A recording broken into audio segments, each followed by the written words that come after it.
ನಮಸ್ಕಾರ ಗೆಳೆಯರೆ, welcome back to my channel. ಈ ವಿಡಿಯೋದಲ್ಲಿ difference between fire tube boiler and water tube boiler ಬಗ್ಗೆ ಆಗಿರುತ್ತದೆ. ಇನ್ನೂ ನನ್ನ ಚಾನಲ್ನ ಸಬ್ಸ್ಕ್ರೈಬ್ ಮಾಡದೆ ನೋಡ್ತಾ ಇದ್ದರೆ ಸಬ್ಸ್ಕ್ರೈಬ್ ಮಾಡ್ಕೊಳ್ಳಿ. ನಿಮಗೆ ಡೀಟೇಲ್ ವಿಡಿಯೋದಲ್ಲೇ ನೀಟಾಗಿ ಅರ್ಥ ಆಗಬೇಕಂತಂದರೆ ಸ್ಕಿಪ್ ಮಾಡದೆ ನೋಡಿ, ಲೈಕ್ ಮತ್ತು ಶೇರ್ ಮಾಡೋದು ಮರಿಬೇಡಿ.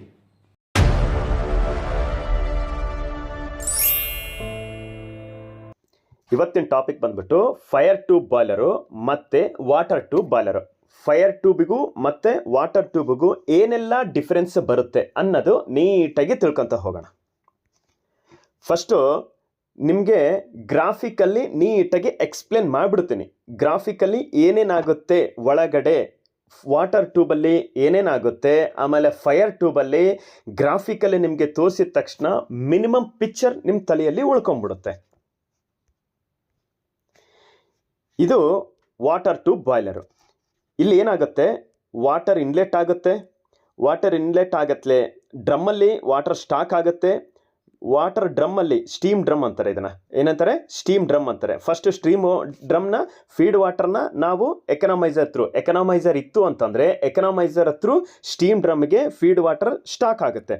ಫೀಡ್ ವಾಟರು ಯಾವಾಗ ಡ್ರಮ್ ಒಳಗಡೆ ಸ್ಟಾಕ್ ಆಗತ್ಲೆ ಕೋಲ್ಡ್ ವಾಟರ್ ಎಲ್ಲ ಕೆಳಗಡೆ ಡೌನ್ ಕಮ್ಮರ್ ಮುಖಾಂತರ ಟ್ಯೂಬ್ಗಳಲ್ಲಿ ಸೇರುತ್ತೆ.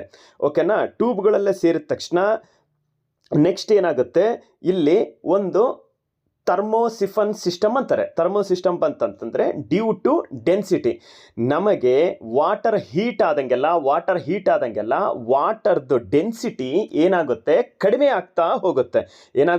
ವಾಟರ್ ಡೆನ್ಸಿಟಿ ಕಡಿಮೆ ಆಗ್ತಾ ಹೋಗುತ್ತೆ. ಯಾವಾಗ ವಾಟರ್ ಡೆನ್ಸಿಟಿ ಕಡಿಮೆ ಆಗತ್ಲೆ ಆ ಹಾಟ್ ವಾಟರ್ ಎಲ್ಲ ನಮಗೆ ಏನಾಗುತ್ತೆ, ಆಟೋಮೆಟಿಕ್ ಆಗಿ ನಮಗೆ ಮೇಲೆ ಹೋಗ್ಲಿಕ್ಕೆ ಸ್ಟಾರ್ಟ್ ಆಗುತ್ತೆ.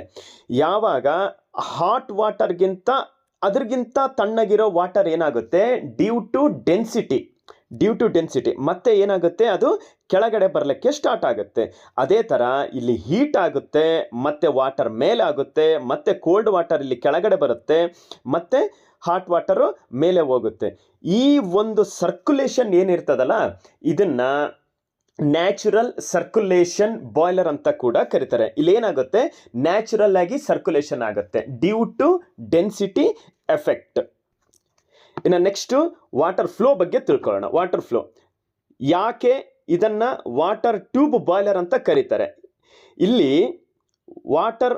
ಫೀಡ್ ವಾಟರ್ ಸ್ಟೀಮ್ ಡ್ರಮ್ಮಲ್ಲಿ ಎಂಟ್ರಿ ಕೊಟ್ಟ ತಕ್ಷಣ ಡೌನ್ ಕಮ್ಮರ್ ಮುಖಾಂತರ ನಮಗೆ ಫೀಡ್ ವಾಟರು ಟ್ಯೂಬಿನ ಮುಖಾಂತರ ಇಲ್ಲಿ ಮೇನ್ ಟ್ಯೂಬ್ಗಳಲ್ಲಿ ಹರಿತದೆ.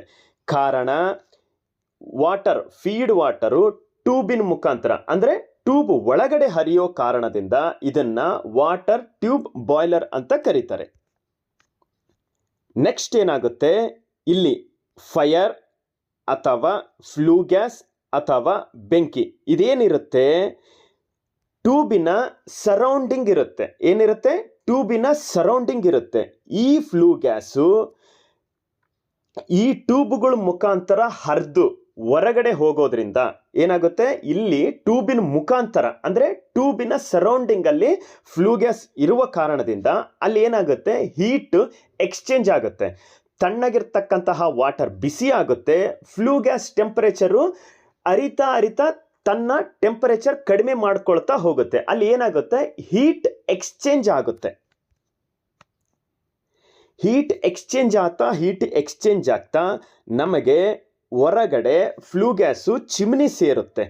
ನೆಕ್ಸ್ಟ್ ಏನಾಗುತ್ತೆ, ಹೀಟ್ ಎಕ್ಸ್ಚೇಂಜ್ ಆಗ್ತಾ ಫ್ಲೂ ಗ್ಯಾಸಲ್ಲಿ ಇರ್ತಕ್ಕಂತಹ ಟೆಂಪರೇಚರು ನಮಗೆ ಎಲ್ಲಿ ಟ್ರಾನ್ಸ್ಫರ್ ಆಗುತ್ತೆ, ಟ್ಯೂಬಿನ ಮುಖಾಂತರ ಅಂದರೆ ಮೀಡಿಯಾ ಏನಿರುತ್ತೆ, ಇಲ್ಲಿ ಟ್ಯೂಬ್ ಇರುತ್ತೆ. ಆ ಟ್ಯೂಬಿನ ಮುಖಾಂತರ ನಮಗೆ ಹೀಟ್ ಟ್ರಾನ್ಸ್ಫರ್ ಆಗಿ ಕೋಲ್ಡ್ ವಾಟರು ಹಾಟ್ ವಾಟರ್ ಆಗಿ ಕನ್ವರ್ಟ್ ಆಗುತ್ತೆ.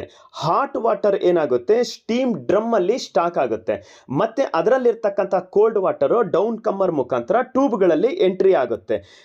ಟೆಂಪರೇಚರ್ ಇನ್ಕ್ರೀಸ್ ಆಗ್ತಾ water to hot water to steam ಆಗಿ ಕನ್ವರ್ಟ್ ಆಗುತ್ತೆ. ಈ ಸ್ಟೀಮು ಡ್ರಮ್ಮಿನ ಔಟ್ಲೆಟ್ ಮುಖಾಂತರ ಸ್ಟೀಮ್ ಔಟ್ ಆಗುತ್ತೆ. ನೆಕ್ಸ್ಟು ಫೈರ್ ಟ್ಯೂಬ್ ಬಾಯ್ಲರ್ ಬಗ್ಗೆ ತಿಳ್ಕೊಳ್ಳೋಣ. ಸೇಮ್ ಕಾನ್ಸೆಪ್ಟು ಆಪೋಸಿಟ್ ಆಗಿ ಇಲ್ಲಿ ನಡೆಯುತ್ತೆ. ಏನು ಸೇಮ್ ಕಾನ್ಸೆಪ್ಟು, ಇಲ್ಲೆಲ್ಲ ಏನಿದಾವೆ, ಟ್ಯೂಬ್ಸ್ ಇದ್ದಾವೆ. ಇಲ್ಲೇನಿದೆ, ಫೈರ್ ಇದೆ. ಈ ಫೈರು ನಮಗೆ ಎಲ್ಲಿ ಹೋಗುತ್ತೆ, ಇದ್ರ ಮುಖಾಂತರ ಇದೇ ಗ್ರಾಫಿಕಲ್ ಮುಖಾಂತರ ಟ್ಯೂಬಿನ ಒಳಗಡೆ ಏನಾಗುತ್ತೆ, ಟ್ಯೂಬಿನ ಒಳಗಡೆ ಫೈರ್ ಪಾಸ್ ಆಗುತ್ತೆ. ಫೈರ್ ಪಾಸ್ ಆಗ್ತಾ ನೆಕ್ಸ್ಟ್ ಚಿಮಿನಿ ಒಳಗಡೆ ಆ ಫೈರು ಪಾಸ್ ಆಗುತ್ತೆ. ಇಲ್ಲಿ ಏನಾಗುತ್ತೆ, ಹೀಟ್ ಎಕ್ಸ್ಚೇಂಜ್ ಆಗುತ್ತೆ. ಇಲ್ಲಿ ಏನಾಗುತ್ತೆ, ಸರೌಂಡಿಂಗ್ ಇಲ್ಲೆಲ್ಲ ಏನಿದೆ, ಟ್ಯೂಬಿನ ಸುತ್ತಲೂ ವಾಟರ್ ಸ್ಟಾಕ್ ಆಗಿದೆ. ಏನು ಸ್ಟಾಕ್ ಆಗಿದೆ, ಇದ್ರ ಸುತ್ತಮುತ್ತಲೂ ವಾಟರ್ ಸ್ಟಾಕ್ ಆಗಿದೆ. ಇಲ್ಲಿ ಇದು ಒಂದು ಹೀಟ್ ಎಕ್ಸ್ಚೇಂಜರ್ ಅಂತೇಳಿ ನಾನು ನಿಮಗೆ ಇಂದಿನ ವಿಡಿಯೋದಲ್ಲಿ ಹೇಳಿದೆ. ಹೀಟ್ ಏನಾಗುತ್ತೆ, ಎಕ್ಸ್ಚೇಂಜ್ ಆಗುತ್ತೆ. ಇಲ್ಲಿದ್ದು ಟೆಂಪರೇಚರು ಸೇಮ್ ಇರುತ್ತೆ. ಇಲ್ಲಿದ್ದು ಟೆಂಪರೇಚರು ಟ್ಯೂಬಿನ ಮುಖಾಂತರ ಹಾದೋಗ್ತಾ ಟೆಂಪರೇಚರ್ ಕಡಿಮೆ ಆಗ್ತಾ ಹೋಗುತ್ತೆ. ಟೆಂಪರೇಚರ್ ಕಡಿಮೆ ಆಗಿ ಇಲ್ಲಿ ಚಿಮಿನಿ ಮುಖಾಂತರ ಹೊರಗಡೆ ಹೋಗುತ್ತೆ. ಇಲ್ಲಿ ಸರೌಂಡಿಂಗಲ್ಲಿ ವಾಟರ್ ಇರುತ್ತಲ್ಲ, ಅದು ಏನಾಗುತ್ತೆ, ಫ್ಲೂ ಗ್ಯಾಸ್ ಪಾಸ್ ಆದಂಗೆಲ್ಲ ಅದರಲ್ಲಿ ಇರ್ತಕ್ಕಂತಹ ಟೆಂಪರೇಚರು ನಮಗೆ ನೀರಿಗೆ ಟ್ರಾನ್ಸ್ಫರ್ ಆಗ್ತಾ ಹೋಗುತ್ತೆ. ಇಲ್ಲಿ ನೀರಿಗೆ ಟ್ರಾನ್ಸ್ಫರ್ ಆಗ್ತಾ ಏನಾಗುತ್ತೆ, ವಾಟರು ಹೀಟ್ ಆಗ್ತಾ ಹೋಗುತ್ತೆ. ಹೀಟ್ ಆಗ್ತಾ ಏನಾಗುತ್ತೆ, ಇಲ್ಲಿ ಕೂಡ ಕೋಲ್ಡ್ ವಾಟರ್ ಎಲ್ಲ ಅದನ್ನ ತಗೊಂಡೋಗಿ ಕೆಳಗಡೆ ಬರುತ್ತೆ. ಇಲ್ಲಿ ಹೀಟ್ ಆಗಿರ್ತಕ್ಕಂತಹ ವಾಟರ್ ಎಲ್ಲ ನಮಗೇನಾಗುತ್ತೆ, ಇಲ್ಲಿ ಸ್ಟೀಮ್ ಆಗಿ ಅಥವಾ ಹಾಟ್ ವಾಟರ್ ಆಗಿ ರೆಡಿ ಆಗುತ್ತೆ. ಇದ್ರ ಮುಖಾಂತರ ನಮಗೆ ಹಾಟ್ ವಾಟರು ಹೊರಗಡೆ ಹೋಗುತ್ತೆ ಅಥವಾ ಸ್ಟೀಮು ಇದ್ರ ಮುಖಾಂತರ ನಮಗೆ ಹೊರಗಡೆ ಹೋಗುತ್ತೆ. ಇಷ್ಟೊತ್ತು ನಿಮಗೆ ಏನು ಹೇಳಿದೆ, ಪ್ರಾಕ್ಟಿಕಲಿ ಗ್ರಾಫಿಕಲ್ ಮುಖಾಂತರ ಹೇಳಿದೆ. ಇಲ್ಲಿ ಥಿಯರಿಟಿಕಲಿ ನೀವು ಜ್ಞಾಪಕ ಏನೇನು ಇಟ್ಕೊಳ್ಬೇಕು, ಆಮೇಲೆ ಅದೇ ಇಲ್ಲಿ ಪಾಯಿಂಟ್ ವೈಸ್ ಹೇಳ್ತಾ ಹೋಗ್ತೀನಿ. ಫೈರ್ ಟ್ಯೂಬ್ ಬಾಯ್ಲರು ಹೌದಾ, ಮತ್ತೆ ವಾಟರ್ ಟ್ಯೂಬ್ ಬಾಯ್ಲರು. ಅಲ್ಲಿ ಹೇಳಿದ ಹಾಗೆ ಹಾಟ್ ಗ್ಯಾಸಸ್ ಫ್ಲೋ ಇನ್ಸೈಡ್. ಯಾವುದೇ ಥರದ್ದು ಫೈರ್ ಟ್ಯೂಬಲ್ಲಿ ಏನಾಗುತ್ತೆ, ಹಾಟ್ ಗ್ಯಾಸಸ್ ಎಲ್ಲ ಟ್ಯೂಬಿನ ಒಳಗಡೆ ಹೋಗುತ್ತೆ. ನೆಕ್ಸ್ಟ್ ವಾಟರ್ ಟ್ಯೂಬಲ್ಲಿ ವಾಟರ್ ಏನಾಗುತ್ತೆ, ಇನ್ಸೈಡ್ ಟ್ಯೂಬಲ್ಲಿ ಹೋಗುತ್ತೆ. ನೆಕ್ಸ್ಟ್ ಫೈರ್ ಟ್ಯೂಬಲ್ಲಿ ಏನಾಗುತ್ತೆ, ವಾಟರ್ ಸರೌಂಡಿಂಗ್ ಅಂದರೆ ಏನಾಗುತ್ತೆ, ವಾಟರು ಟ್ಯೂಬಿನ ಸರೌಂಡಿಂಗಲ್ಲಿರುತ್ತೆ. ನೆಕ್ಸ್ಟ್ ವಾಟರ್ ಟ್ಯೂಬಲ್ಲಿ ಏನಾಗುತ್ತೆ, ಹಾಟ್ ಗ್ಯಾಸಸ್ ಅಂದರೆ flue gas surrounding the tube ಇರುತ್ತೆ, ಅಂದರೆ ಟ್ಯೂಬಿನ ಹೊರಗಡೆ ಇರುತ್ತೆ. ಇದು ಏನಾಗುತ್ತೆ, ಇಂಟರ್ನಲಿ ಫೈರ್ಡ್ ಆಗುತ್ತೆ. ಇದೇನಾಗುತ್ತೆ, ಎಕ್ಸ್ಟರ್ನಲಿ ಫೈರ್ ಆಗುತ್ತೆ. ಮತ್ತೆ ತಿಳ್ಕೊಳ್ಳೋಣ, ಪ್ರೆಷರು ಮತ್ತು ಸ್ಟೀಮ್ ಜನರೇಷನ್ನು. ಇದರಲ್ಲಿ ವಾಟರ್ ಟ್ಯೂಬ್ಗೆ ಮತ್ತು ಫೈರ್ ಟ್ಯೂಬ್ಗೆ ಏನೇನು ಡಿಫ್ರೆನ್ಸ್ ಬರುತ್ತೆ ಪ್ರೆಷರಲ್ಲಿ ಮತ್ತು ಸ್ಟೀಮ್ ಜನರೇಷನಲ್ಲಿ. ಫೈರ್ ಟ್ಯೂಬ್ ಬಂದುಬಿಟ್ಟು ಲೋ ಪ್ರೆಷರ್ಗೆ ಯೂಸ್ಫುಲ್ ಆಗುತ್ತೆ. ವಾಟರ್ ಟ್ಯೂಬ್ ಬಾಯ್ಲರ್ ಬಂದುಬಿಟ್ಟು ಹೈ ಪ್ರೆಷರ್ಗೆ ಯೂಸ್ಫುಲ್ ಆಗುತ್ತೆ. ಫೈರ್ ಟ್ಯೂಬ್ ಬಾಯ್ಲರಲ್ಲಿ ಸ್ಟೀಮ್ ಜನರೇಷನ್ ರೇಟು ಅಂದರೆ ಸ್ಟೀಮನ್ನು ಪ್ರೊಡ್ಯೂಸ್ ಮಾಡೋಂಥ ಕೆಪಾಸಿಟಿ ಏನಿರುತ್ತೆ ಫೈರ್ ಟ್ಯೂಬಿಂದು ಕಡಿಮೆ ಪ್ರಮಾಣದಲ್ಲಿ ಇರುತ್ತೆ. ನೆಕ್ಸ್ಟ್ ವಾಟರ್ ಟ್ಯೂಬಲ್ಲಿ ಸ್ಟೀಮ್ ಜನರೇಷನ್ನು ಫುಲ್ ಹೆವಿಯಾಗಿ ಇರುತ್ತೆ. ಅಂದರೆ ನಮಗೆ ಎಲ್ಲಿ ಜಾಸ್ತಿ ಸ್ಟೀಮ್ ಬೇಕು, ಆಮೇಲೆ ಟನ್ ಪರ್ ಅವರ್ ಅಂತಾರೆ ಗೊತ್ತಾ, ಟನ್ ಪರ್ ಅವರ್, ಎಷ್ಟು ಟನ್ ಪರ್ ಅವರ್, ಇಷ್ಟು ಕೆಪಾಸಿಟಿ, ಅಷ್ಟು ಕೆಪಾಸಿಟಿ ದೊಡ್ಡದಾಗ್ತಂದೆಲ್ಲ ಸ್ಟೀಮ್ ಜನರೇಷನ್ ಜಾಸ್ತಿ ಆಗ್ತಾ ಹೋಗುತ್ತೆ.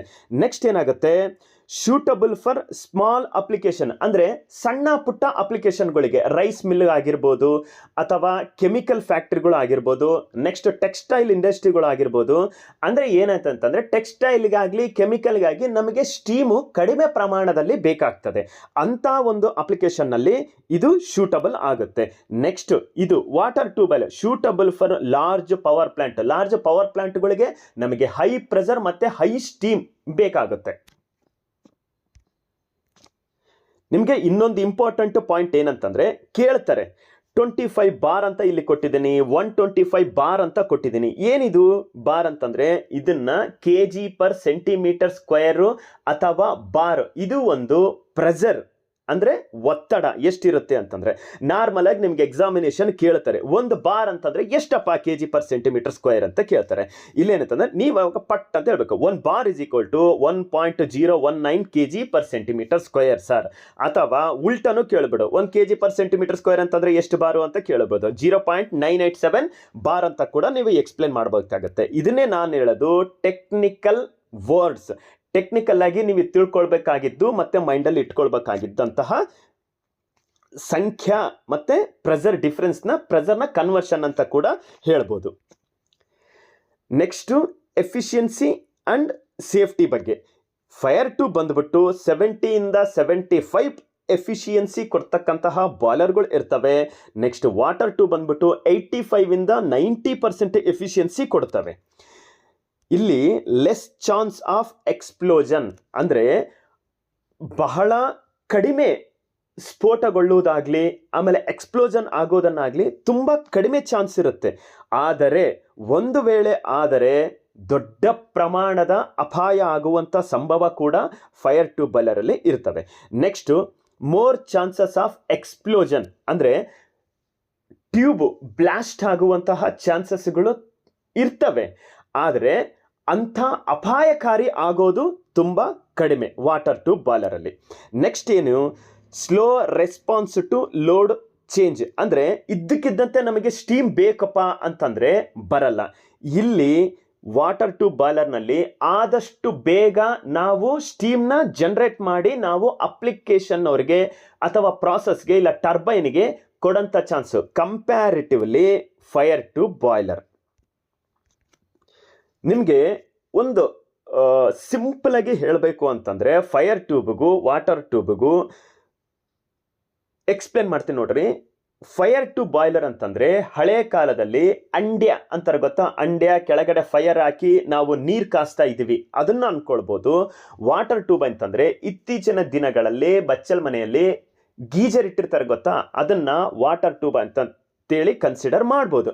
ಇಲ್ಲಿ ಫೈರ್ ಟ್ಯೂಬ್ ಬಾಯ್ಲರಲ್ಲಿ ಇದ್ದಕ್ಕಿದ್ದಂತೆ ನಮಗೆ ಬಿಸಿನೀರು ಬಾ ಅಂತಂದರೆ ಬರ್ತದಾ, ಬರಲ್ಲ. ಅದೇ ಥರ ನಾವು ಗೀಜರಲ್ಲಿ ಜಸ್ಟ್ ಟ್ಯಾಪ್ ಓಪನ್ ಮಾಡತ್ಲೇ ಫೈರ್ ಕ್ಯಾಚ್ ಆಗುತ್ತೆ, ವಾಟರ್ ಸರ್ಕ್ಯುಲೇಟ್ ಆಗುತ್ತೆ, ಡೈರೆಕ್ಟಾಗಿ ಹಾಟ್ ವಾಟರ್ ಬರುತ್ತೆ. ಇದನ್ನು ನೀವು ಒಂದು ಸಿಂಪಲ್ ಎಕ್ಸಾಂಪಲ್ ಇಟ್ಕೊಂಡ್ರೆ ನಿಮಗೆ ಮೈಂಡಲ್ಲಿ ಕುತ್ಕೊಳ್ಳುತ್ತೆ. ಯಾಕೆ ನಾನು slower responsibility to load change and quick responsibility to load change ಅಂತ ಅನ್ನೋದು ನಿಮಗೆ ಮೈಂಡಲ್ಲಿ. ನೆಕ್ಸ್ಟು ಕಾಸ್ಟು ಮತ್ತು ಆಪರೇಷನ್ಗೆ ಸಂಬಂಧಪಟ್ಟಂತೆ ಏನೇನು ಡಿಫ್ರೆನ್ಸ್ ಬರುತ್ತೆ. ಫೈರ್ ಟ್ಯೂಬಲ್ಲಿ ಇನಿಷಿಯಲ್ ಕಾಸ್ಟ್ ಲೋ ಅಂದರೆ ಇವಾಗ ನಾನು ಯಾವುದೋ ಒಂದು ಹೊಸ ಬಾಯ್ಲರ್ ತರಬೇಕು ಇನ್ಸ್ಟಾಲ್ ಮಾಡಬೇಕು ಅಂತಂತಂದರೆ ಕಂಪ್ಯಾರಿಟಿವ್ಲಿ ವಾಟರ್ ಟ್ಯೂಬ್ ಕಾಸ್ಟ್ ಕಡಿಮೆ ಆಗುತ್ತೆ. ಅದೇ ವಾಟರ್ ಟ್ಯೂಬ್ ಆಯ್ತು ಅಂತಂದರೆ initial cost is very high, ಅಂದರೆ ತುಂಬ ಇನ್ವೆಸ್ಟ್ಮೆಂಟ್ ನಾವು ಮಾಡಬೇಕಾಗುತ್ತೆ. Maintenance cost low, maintenance cost ಕೂಡ ಅಷ್ಟೇ. ಏನಂತಂದರೆ ಒಂದು ತಿಂಗಳಿಗಿಷ್ಟು, ಜಾಸ್ತಿ ಏನಿರುತ್ತೆ ಚಿಕ್ಕ ಚಿಕ್ಕ ID ಫ್ಯಾನ್ಗಳು ಇರ್ತವೆ, ಆಮೇಲೆ ಚಿಕ್ಕದಿರ್ತವೆ, ಟ್ಯೂಬೆಲ್ಲ ಇರ್ತದೆ. ಇದೆಲ್ಲ ಏನಾಗುತ್ತೆ ಮೇಂಟೆನೆನ್ಸ್ ಕಾಸ್ಟ್ ಲೋ ಆಗುತ್ತೆ. ಅದೇ ವಾಟರ್ ಟ್ಯೂಬ್ ಬಾಯ್ಲರ್ಲಿ ID fan, FD fan, PA fan, SCA fan ಈ ಥರದಂತಹ ಹಲವಾರು ಇಕ್ವಿಪ್ಮೆಂಟು ಬರೋ ಕಾರಣದಿಂದ ಮೇಂಟೆನೆನ್ಸ್ ಕಾಸ್ಟು ಹೈ ಆಗುತ್ತೆ. ನೆಕ್ಸ್ಟ್ ಫೈರ್ ಟ್ಯೂಬ್ ಬಾಯ್ಲರ್ಲಿ ಲೆಸ್ ಸ್ಕಿಲ್ಡ್ ಆಪರೇಟರ್ ರಿಕ್ವೈರ್ಡ್ ಅಂತಂದರೆ ಜಸ್ಟ್ ಸೆಕೆಂಡ್ ಕ್ಲಾಸ್ ಒಂದು ಬಾಯ್ಲರ್ ಅಟೆಂಡೆಂಟ್ ಅವರಿತ್ತು ಅಂತಂದರೆ ಅದನ್ನು ನಡೆಸ್ತಾ ಹೋಗ್ಬೋದು. ಫಸ್ಟ್ ಕ್ಲಾಸ್ ಕೂಡ ಬೇಕಾಗುತ್ತೆ, ಬಟ್ ಲೆಸ್ ಸ್ಕಿಲ್ ಆಪರೇಟರ್. ಓಕೆನಾ.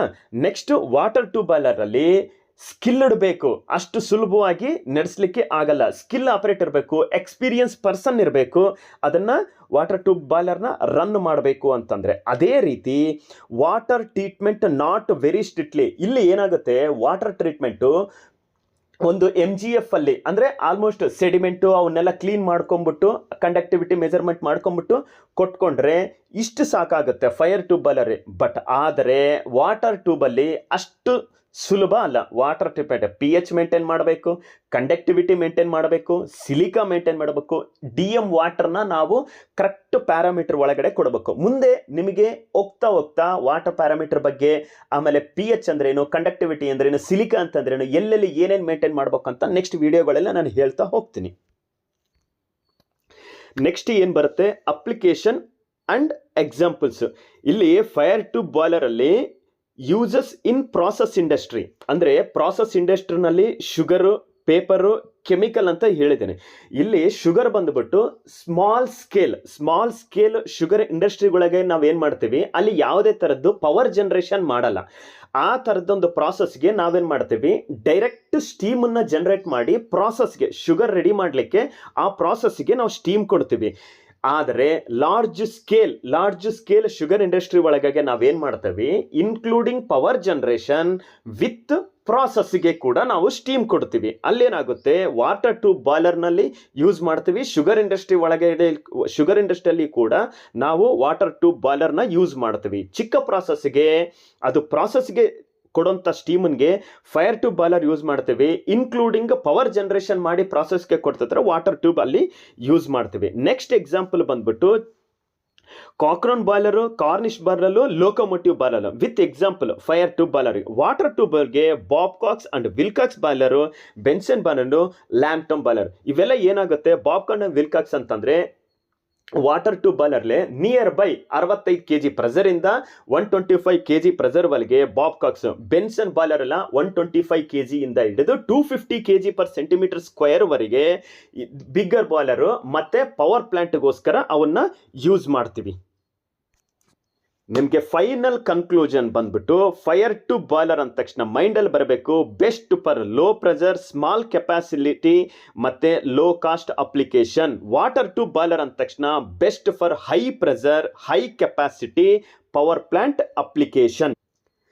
ನಿಮಗೆ ಎಕ್ಸಾಮ್ ಪಾಯಿಂಟ್ ಆಫ್ ವ್ಯೂ ಅದಕ್ಕೋಸ್ಕರ ನಾನು ನೀಟಾಗಿ ಒಂದು ಲೀಸ್ಟ್ ಮಾಡಿದ್ದೀನಿ. ಫೈರ್ ಟ್ಯೂಬ್ ಅಂದ ತಕ್ಷಣ key point: hot gas flow inside tube, water surrounding the tube, low pressure, steam generation rate is low, efficiency around 70 to 75%, initial cost is low, less skill operator required. ಇದು ಏನಕ್ಕೆ ಮಾಡಿದ್ದೀನಿ ಅಂತಂದ್ರೆ ನೀವು ನೋಡಿದ ತಕ್ಷಣ ಪಟ್ಟ ಪಟ್ಟ ಪಟ್ಟ ಪಟ್ಟ ಅದು ಬಂದ್ಬಿಡ್ಬೇಕು, ಮೈಂಡಲ್ಲಿ ಬಂದ್ಬಿಡ್ಬೇಕು ಅನ್ನೋ ಒಂದು ಕಾರಣಕ್ಕೆ ಈ ಒಂದು ಸ್ಲೈಡ್ ನಿಮಗೆ ಕೊಡ್ತಾ ಇದ್ದೀನಿ. ವಾಟರ್ ಟ್ಯೂಬ್ ಬಾಯ್ಲರ್ ಅಂದ ತಕ್ಷಣ ಕೀ ಪಾಯಿಂಟ್ಗಳು ಏನೇನು ಬರುತ್ತೆ: water flow inside the tube, hot gases surrounding the tube, high pressure, steam generation rated high, efficiency around 85 to 95%, initial cost is high, skilled operator required.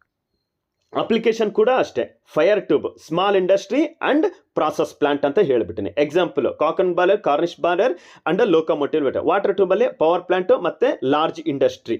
Next example ಏನೇನು ಬರುತ್ತೆ: Babcocks and Wilcox, Benson boiler and Lamont boiler. ಇನ್ನು next final exam conclusion. ಎಕ್ಸಾಮ್ಗೆ put ಅಂತೇಳಿ ಬರಬೇಕಾದಂತ ನಿಮಗೆ ಇವು: fire tube low pressure, small capacity, low cost; water tube high pressure, large capacity, high efficiency. Main important reminding ನಿಮಗೆ ಬಂದ್ಬಿಡ್ಬೇಕಂತ ತಕ್ಷಣ fire ಅಂದ ತಕ್ಷಣ gas in tube, water tube boiler ಅಂದ ತಕ್ಷಣ ವಾಟರ್ ಇನ್ ಟ್ಯೂಬ್. ಅರ್ಥ ಆಯ್ತಾ? ರಿಮೈಂಡರ್ ಏನು ಇಟ್ಕೊಂಡು ಫೈರ್ ಟ್ಯೂಬ್ ಬಾಯ್ಲರ್ ಅಂತ ಗ್ಯಾಸ್ ಇನ್ ಟ್ಯೂಬ್, ವಾಟರ್ ಅಂದ ತಕ್ಷಣ water is equal to water in tube. ಇದೇನಂತಂದ್ರೆ ನಿಮಗೆ ಜ್ಞಾಪಕ ಇಟ್ಕೊಳ್ಬೇಕು. ಎಕ್ಸಾಮ್ ಪಾಯಿಂಟ್ ಆಫ್ ವ್ಯೂಗೆ ನಾನು ನಿಮಗೆ ಹೇಳ್ತಾ ಹೋಗಿದ್ದೀನಿ.